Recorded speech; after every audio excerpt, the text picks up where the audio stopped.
What is up, blockchain gang? My name's Danny Draghi, and I'm having a bad hair day. Huge news today with Mastercard officially partnering with Polygon, Solana, Avalanche, and Aptos in order to develop a new set of standards called Crypto Credentials. The Mastercard Crypto Credentials aims to incorporate the best common standards into the crypto infrastructure to instill trust in consumers, businesses, and governments.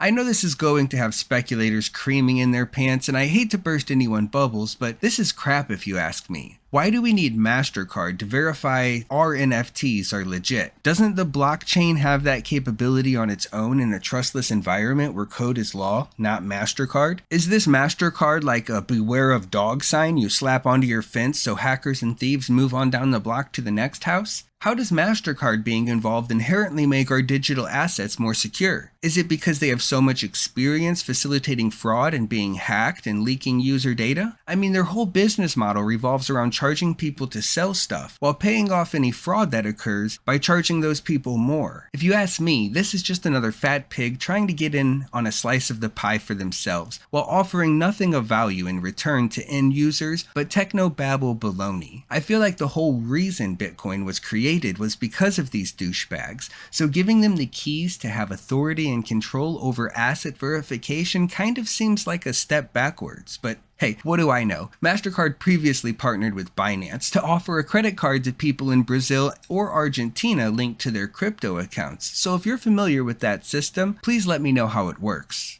In the month of April, we have seen at least 55 new blockchain games announced, and while I have already exposed 3 of them as scams, I gotta pump those numbers up. Those are rookie numbers in this racket. we only attracted 52 new people to blockchain gaming. And a month is a pretty long time, so I'm sure at least one person died. What I'm trying to say is that I don't know who is going to play all of these games. My opinion is that they need to stop trying to make great games. Huh? Yes, the devs who are making Web 3.0 games right now are not good enough to make great games, or they would still have a job doing that, and most of them have never made a great game before in their life. However, what they can do is make a good game. That isn't so hard, and in that good game, they can release the tools to the source engine so that people who are better at making games than they are can make a great game for them. Just like Alien Swarm was a mod of Unreal Tournament, and Teamfight Tactics was a mod of Dota 2, and Dota was a mod of Warcraft 3, and Counter-Strike was a mod of Half-Life, and DayZ was a mod of Arma 2, and PUBG was a mod of Arma 3, and Team Fortress was a mod of Quake, and I think you get the idea. Not only did most of these games far surpass the game they were made on in popularity,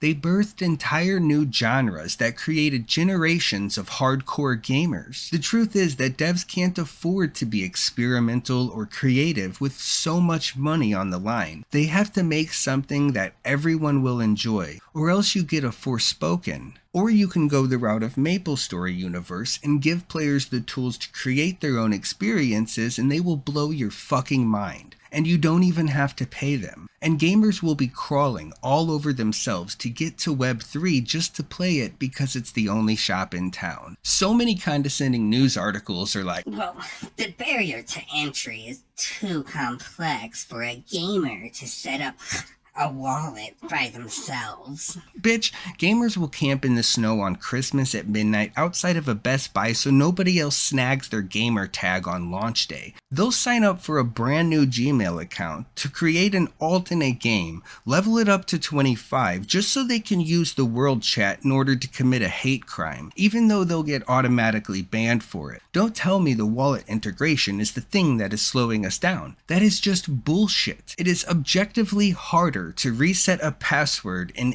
any game you already own than it is to set up a MetaMask wallet. But that doesn't stop us either. Liars. That is what is slowing us down. All of the lying. So stop trying to bring home the gold medal for your country in mental gymnastics in every damn press piece and tell the truth, you broke bitch, or you are also a part of the problem. Up next, a new first-person shooter called Rocketverse. Really, this isn't a new game. It began development in 2001 and launched a token the following year. In reality, this is a new marketing campaign for a reboot of their tokenomics version 2.0. And either way you slice it, it really just looks like trash. Set the tokenomics aside for a second and watch this gameplay. I'm not sure exactly how to break this down for a non-developer, so let me just say this. You could go to the Epic Games launcher right now, download Unreal Engine for yourself, watch a 20-minute tutorial on YouTube, spend another 30 minutes messing around with it, and you can create this game. It doesn't matter if you've never played a game before or never made a game before, it's just putting Legos together. And there's an entire marketplace of free assets of pre-assembled projects. That is exactly what this would look like with that much effort put into it by someone who has no idea what they are doing. You don't have to believe me, just download Unreal and hit play, and you will see how similar that pre-baked tech demo tutorial is to this gameplay footage. After years of development, this is all we have to show. A 1-minute gameplay footage of a low-effort project that would not get a passing grade for a basic assignment in the worst school of video game design, and a failed tokenomics model. I'm going to have to add this one to the shitcoin list, as their new tokenomics design is just as exploitative as the past one, while being inflated to 2,000 times the previous value upon release. Swords of Blood is set to release next month for mobile platforms, with a planned port for PC to follow. This is a hack and slash game that claims to be a Diablo killer, with art style similar to the Torchlight series. This game actually released in 2019 on mobile under the title Bladebound, and was moderately successful, although it must not have gotten the memo from Activision Blizzard that Diablo is actually immortal. So after it was slain, it simply resurrected itself inside the Philosopher's Stone and came back to life. And once again, the wielder of the bound blade is beckoned to another quest to defeat the ultimate evil and save the masses of gamers from sinking all of their money into the void without any actual proof of ownership over their conquest. What I think is funny is that they advertise themselves as a play-to-own game rather than a play-to-earn. However, they still pay players in their token, which is considered earning. They are doing the pre-sale of the token now, with only about 20% going to earning. So I guess play to own to them means the devs are earning the lion's share while making the players feel guilty about selling their own property. The model is also hard to measure due to a mechanic where 25% of the items bought from the devs will actually go back into the ecosystem, which are mostly skins for weapons and armor, but there are also many pay-to-win and pay-to-progress systems in the game for whales to drip over. I thought it was funny that they renamed the NFT, or non-fungible token, to GUTS, or Game Utility Tokens.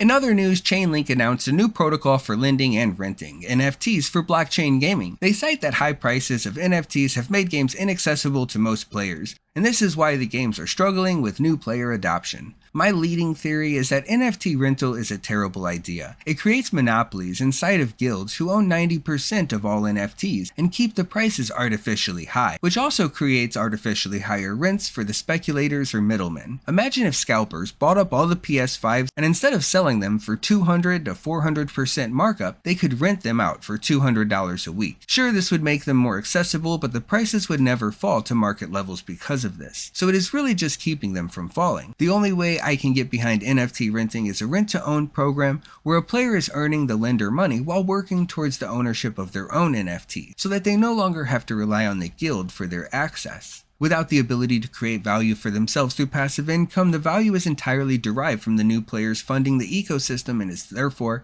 unsustainable. Those are all the stories I have for you today. Thank you for watching, and don't forget to subscribe so we can do this again sometime.